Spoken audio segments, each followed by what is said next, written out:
So we need to really talk about penile implant surgery. There's different penile implants that can be used. There are different surgical approaches to insert the implant. The way I do the operation is a technique that I've developed, and we call it a minimally invasive no-touch approach. What we mean by that is we make a very small incision above the patient's penis on the lower abdomen, a little horizontal 3 centimetre incision.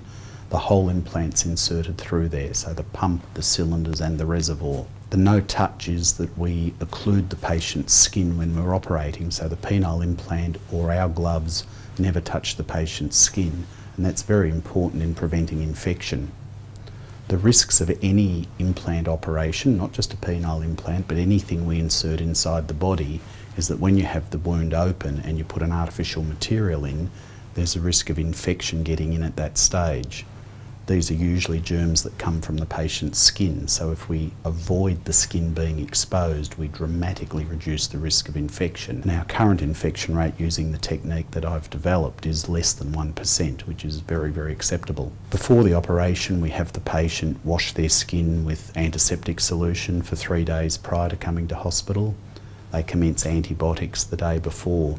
When they get to hospital, they have intravenous antibiotics starting 2 hours before the operation, so they have a good level in their bloodstream.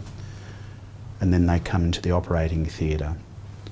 Anaesthetic is usually a general anaesthetic, that is, the patient has a needle in the back of the hand and they go off to sleep. And the operation takes anywhere from about 25 to 40 minutes to do. When the patient first goes off to sleep, we spend 10 to 15 minutes preparing the skin. So we shave the patient when they're asleep, we wash the skin with antiseptic and take a lot of precautions again to prevent infection.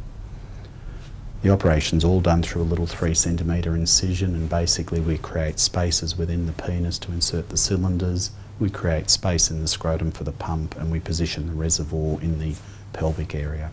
After the operation, most patients would stay in hospital for 1 night, and that's really so they have intravenous antibiotics to help us with infection and also to control pain.